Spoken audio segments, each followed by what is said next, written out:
fact, there's a moment, a very specific moment, when someone who disappeared on you, who chose silence over explanation, finally stands in front of you again. And it doesn't feel the way you imagined. No dramatic apology, no clear answers, just a strange mix of familiarity and distance. And if you're not grounded, that moment can pull you right back into confusion. But if you understand what's really happening beneath the surface, everything changes. They always come back differently than they left. Not because they've mastered clarity. Not because they suddenly understand your worth in the way you hoped, but because silence has a way of confronting what distraction once buried. And when someone avoids long enough, they don't escape feelings.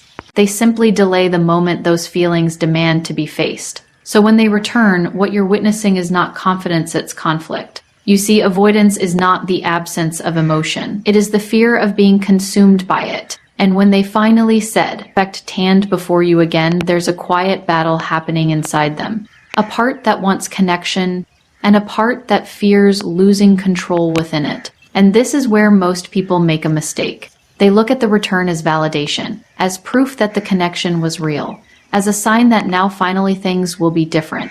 But wisdom teaches you something deeper. Not every return is a resolution. Sometimes it is simply a reflection, a mirror showing you how much you've grown or how much you're still willing to tolerate. Because when someone avoids you, what they're really avoiding is responsibility for your feelings, for their inconsistency, for the weight of real connection. And when they come back, that core pattern doesn't magically disappear. It reveals itself subtly, in hesitation, in half answers, in presence that feels partial instead of whole. And if you're not centered, you'll try to fill in the gaps they leave behind. But you were never meant to complete some. Expect one who refuses to show up fully. You were meant to recognize truth without needing it to be explained. There is a divine principle at work here. What is aligned brings peace, not confusion. So if their return creates more questions than clarity, more anxiety than grounding, then their presence is not your answer, it is your test. A test of your self-respect. A test of whether you've learned to listen not just to words, but to energy, to consistency, to intention, because people reveal their readiness not by coming back, but by how they stay. And many will return simply to see if they still have access to you, not because they've transformed, but because they're familiar with you. And familiarity can feel like connection until you look deeper. So the real question is not, why did they come back? The real question is, who are you now that they have? Are you still the one who waits for explanations? Still the one who hopes they'll finally choose you fully? Or have you become someone with effect who no longer negotiates with uncertainty? Because growth is not proven in their absence. It is revealed in their return. In that moment when everything in you wants to reopen the door, but wisdom asks you to pause, to observe, to feel not just your emotions, but your truth. And your truth doesn't need to be loud. It's quiet, steady, clear. It tells you, if someone truly values connection, they won't make you question your place in their life. They won't disappear when things get real. They won't return only when it's convenient. So when they stand before you again, don't rush to respond. Let them show you who they are now, not who they were, not who you hope they've become, because real change is not spoken. It is demonstrated consistently over time. And if that consistency is missing, then their return is not a new beginning. It is simply a familiar cycle, waiting to repeat itself. But you are not the same person anymore. And that changes everything. Silence is often misunderstood, in fact, odd as indifference, as if the absence of words means the absence of feeling. But that interpretation is too shallow for something that runs much deeper beneath the surface. In many cases, silence is not a lack of care, it is an overflow of internal tension that a person does not know how to process. Especially for someone with avoidant tendencies, silence becomes a form of protection, a shield against emotions that feel too heavy, too exposing, or too uncontrollable. When an avoidant person goes quiet, it is rarely because nothing is happening inside them. In fact, it's usually the opposite. There is too much happening, too many thoughts colliding, too many emotions rising at once. And instead of expressing that complexity, they retreat from it. Not because they want to hurt you, but because they don't yet have the capacity to stay present with what they feel. Expression requires clarity, and clarity requires sitting with discomfort. Avoidance bypasses that process entirely. This is why, in fact, their silence can feel so confusing. From your side, you may be seeking understanding, reassurance, or even simple acknowledgement. But from their side, silence feels like the only way to maintain control. Words would open doors they are not ready to walk through. Conversations would require vulnerability they don't yet trust themselves to handle. So they choose distance not because it resolves anything, but because it delays everything. There is also a deeper layer to this. Silence becomes a learned pattern over time. For many avoidant individuals, emotional expression was not always met with safety in their past. Maybe it was dismissed, misunderstood, or even punished. So they adapted.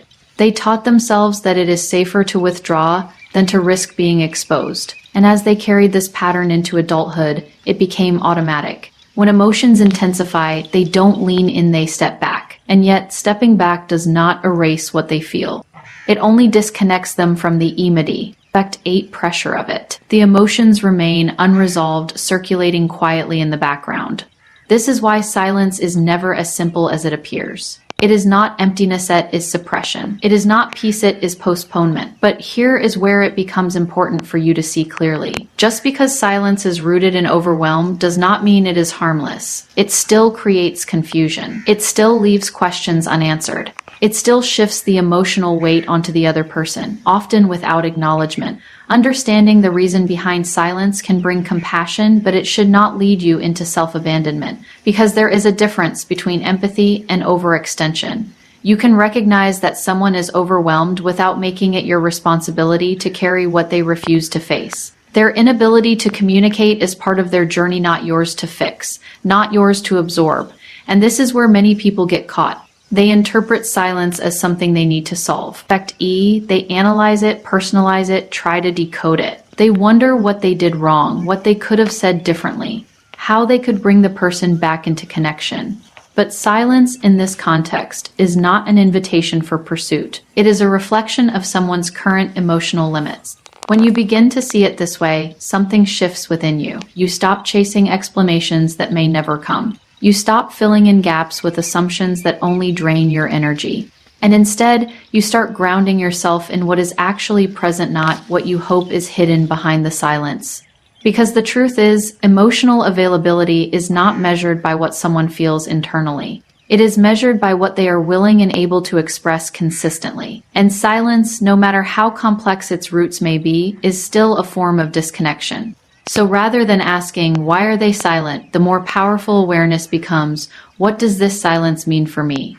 Not in a reactive, way, but in a grounded, self-honoring way. Does it align with the kind of communication you deserve? Does it create stability or uncertainty? Does it bring clarity or confusion? These are the questions that bring you back to your center. Because while silence may be their way of coping, it does not have to become your way of waiting. When someone who has been distant suddenly reappears, it's tempting to believe that their return is spontaneous, that they simply missed you, thought of you, or felt a surge of emotion strong enough to bring them back. But that surface-level explanation misses what is usually happening beneath. People who lean toward avoidance rarely act on impulse when it comes to emotional reconnection. Their return is often the result of an internal shift that has been building quietly, sometimes for a long time. Avoidance creates distance, but distance doesn't dissolve attachment. It only suppresses its expression. While they may appear unaffected on the outside, internally, there is often a slow accumulation of unresolved thoughts and emotions. Memories resurface in unexpected moments. Conversations replay in their mind, not for clarity, but because something about them remains unfinished. This internal friction doesn't disappear, it lingers, and over time it begins to demand attention. At some point, the space they created no longer feels as relieving as it once did. What initially felt like control stepping away, shutting down, avoiding complexity starts to feel like disconnection. And disconnection, even for someone who fears closeness, has its own kind of discomfort. Humans are not built to exist entirely detached from meaningful bonds. So eventually, something within them shifts, not always in a clear or conscious way, but enough to move them out of complete avoidance. This is what often leads to their return. Not necessarily a full realization, not a complete transformation, but a moment where the internal pressure outweighs the instinct to stay. Distant. It can be triggered by many things. Sometimes it's loneliness, the quiet kind that surfaces when distractions fade. Sometimes it's comparison when they encounter other connections that don't carry the same depth. Sometimes it's timing when their life circumstances slow down just enough for reflection to catch up with them. And sometimes it's something even more subtle, a realization that the connection they left behind still holds meaning they haven't fully understood. But here is the important distinction. An internal shift does not automatically mean emotional readiness. Just because something has moved inside them does not mean they have developed the tools to show up differently. The return is often driven by awareness, not mastery. They may recognize the absence, feel the pull, even question their past choices, but that does not mean they have resolved the patterns that led them to leave in the first place. This is why their reappearance can feel so confusing. Their I affect as a sense of intention, but also hesitation. A desire to reconnect, but also an undercurrent of uncertainty. They may reach out, but not fully explain. They may engage, but not sustain. It feels like something has changed, yet not enough to create stability. Because what has shifted is internal pressure, not necessarily emotional capacity. And understanding this can save you from misinterpreting their return. It's easy to see it as a breakthrough, as evidence that they've grown, that they've finally come to clarity about you and the connection. But growth is not measured by the act of coming back. It is measured by the ability to remain present, consistent, and accountable after returning.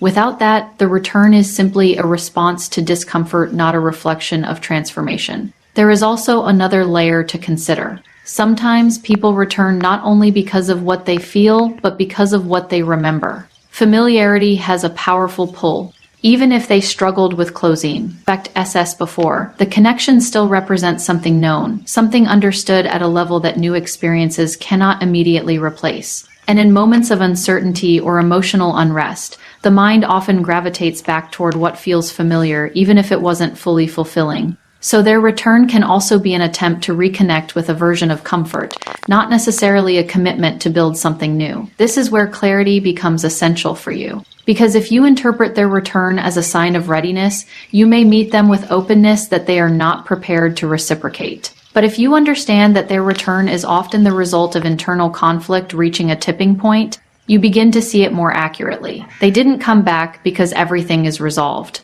They came back because something inside them could no longer stay unresolved. And that difference matters.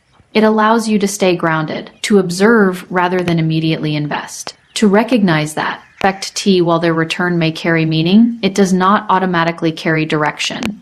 Direction is shown through consistent effort, through clear communication, through actions that reflect awareness and growth over time. Without that, the return remains what it truly is, a opening, not a guarantee. When they come back, it rarely arrives in a form that feels simple or easy to understand.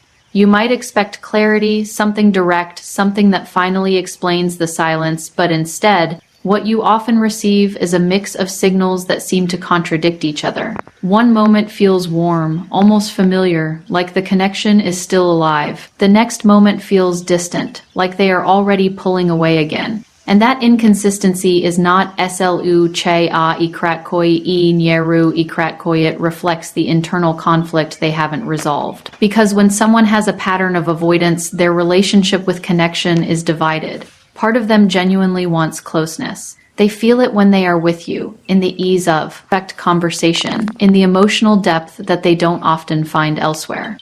But another part of them associates that same closeness with risk, with losing control, with being exposed, with having to face emotions they don't fully understand. So when they return, both of these parts come with them. This is why their presence feels split. You may notice how they engage just enough to reopen the connection. They might reach out with curiosity, ask how you've been, bring back shared memories, or create moments that feel meaningful again. In those moments, it feels real. It feels like something is finally shifting in the direction you once hoped for. But then, without warning, something changes. Their responses become slower. Their tone becomes less certain. The energy that once felt open starts to close again.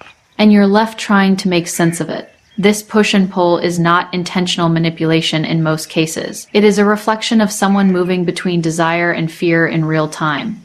When they lean in, they are connected to what they feel. When they pull back, they are reacting to what that feeling triggers inside them. And because they haven't developed the ability to hold both at once, they alternate between the two. For you, however, this creates instability. Because consistency is what allows trust to build. It's what makes connection feel safe rather than uncertain. And when someone shows up in fragments, present one moment, distant the next, you don't just experience their words or actions. You experience the unpredictability of them. And over time, that unpredictability can make you question your own perception. You start wondering if you're expecting too much, if you're misreading the situation, if maybe this is just how they express themselves. But clarity doesn't come from overanalyzing mixed signals. Mixed signals are the clarity. They show you that the person is not fully aligned within themselves, and someone who is not aligned internally cannot create stability externally, no matter how genuine their moments of connection may feel. There is also a deeper emotional dynamic at play. When someone gives you partial presence, it can activate a stronger desire to hold on to the connection. Not because it's fulfilling, but because it feels incomplete. The mind tries to resolve what feels unfinished. So you may find yourself focusing more on the moments when they are present, using those moments as evidence that something real exists while minimizing or rationalizing the times they withdraw. But real connection does not require you to filter out inconsistency in order to feel secure. It doesn't ask you to hold on to fragments and call them whole. And this is where your awareness becomes your strength. Instead of getting pulled into the rhythm of their push and pull, you begin to observe it without immediately reacting to it. You notice the pattern without trying to fix it. You recognize that their mixed signals are not something you need to. In fact, decode - they are something you need to acknowledge. Because the truth is, someone who is ready for connection does not create confusion as their primary form of communication. They don't leave you guessing where you stand. They don't oscillate between closeness and distance without explanation. They may still have imperfections, still have moments of uncertainty, but there is an overall sense of direction in how they show up. With avoidant patterns, that direction is often missing. What you feel instead is movement without stability, effort without continuity, connection without grounding. And no matter how meaningful the connection once was, or how strong it still feels in certain moments, those moments cannot replace consistency. They cannot build something sustainable on their own. So when you're faced with mixed signals, the most important thing is not to chase clarity through them. It's to recognize that clarity is already present in what you're experiencing, not in what they say with. In fact, they lean in, but in the pattern they reveal over time. Because patterns don't lie, even when words are uncertain. And once you begin to trust what you consistently experience, rather than what you occasionally feel, you step out of confusion and into awareness. It's easy to believe that the most important moment is when they return, that their reappearance carries the meaning, the answer, the validation you were waiting for. But that perspective quietly places all the power in their hands, as if their decision to come back determines the direction of everything that follows. In reality, the return is only a moment. What truly shapes the outcome is how you meet that moment. Because your response is not just a reaction, it is a reflection of who you have become. When someone who once created distance re-enters your life, it naturally stirs something within you. Old emotions can resurface quickly. Curiosity, hope, even unresolved attachment can rise before you've had time to process affect him. And if you're not grounded in yourself, you may find yourself responding from that emotional pull rather than from clarity. You might open the door too quickly, not because you've assessed the situation, but because a part of you is still connected to what once was. You might overlook what hasn't changed, focusing instead on what feels familiar. And in doing so, you unknowingly return to the same dynamic one, where their presence dictates your emotional state. But when you begin to understand your role in this moment, everything shifts. You realize that their return does not require immediate acceptance. It does not demand access. It does not override the impact of their absence. Instead, it offers you a choice to engage differently, to observe more carefully, to respond in a way that aligns with your growth rather than your past patterns. This is where your power lives. Not in controlling their actions, not in trying to predict their intentions, but in deciding what you what you participate in, and what you no longer entertain. Because many people, when faced with a return, focus entirely on the other person. They try to interpret every word, analyze every gesture, search for signs that this time will be different. But in doing so, they disconnect from the one thing that actually provides clarity: their own experience. How does their presence feel now? Not in isolated moments, but as a whole. Does it bring a sense of steadiness, or does it recreate the same uncertainty you once felt? Do their actions reflect awareness and effort, or do they mirror the same patterns with a different tone? These are not questions you ask out of suspicion. They are questions you ask out of self-respect. Because your response should not be based on who they were to you, but on who they are showing themselves to be now. And more importantly, on what you have learned about yourself in their absence. Growth is not proven by how deeply you can feel for someone. It is proven by how clearly you can see what is healthy for you and how consistently you can choose it. So when they return, you don't need to rush into decisions. You don't need to match their energy immediately. You don't need to prove that you are still available, still open, still willing. Instead, you allow space, not as a form of distance, but as a form of awareness. You let time reveal what words cannot confirm, because anyone can return with intention, but not everyone can sustain that intention with action. And this is where your response becomes your boundary. Not a boundary spoken in defense, but one lived through your behavior. If something feels unclear, you don't ignore each you acknowledge it. If something feels inconsistent, you don't rationalize each you recognize it. And if their presence begins to mirror the same patterns that once created confusion, you don't stay in it hoping it will change. You step back with clarity. This does not require harshness. It does not require confrontation, expectation, or control.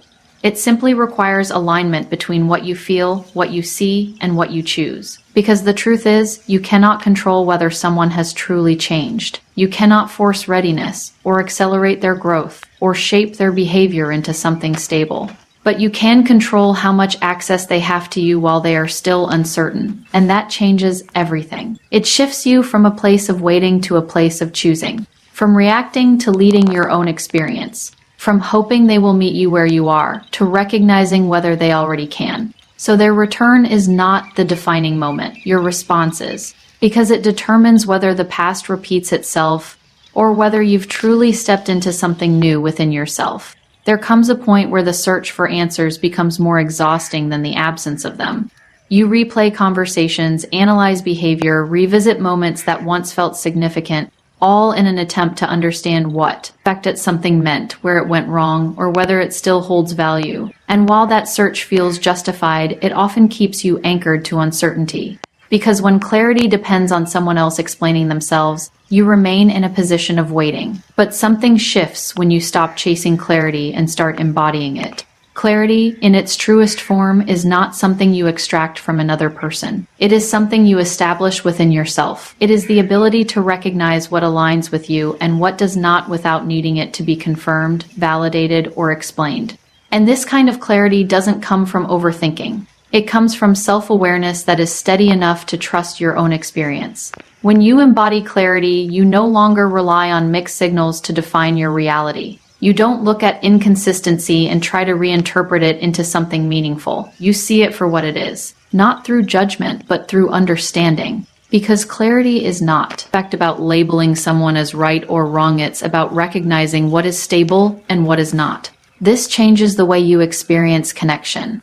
Instead of asking, "What do they feel about me?" you begin to ask, "What do I consistently experience with them?" That shift may seem small, but it reorients your entire perspective. It brings you out of speculation and into observation, out of emotional guessing and into grounded awareness. And in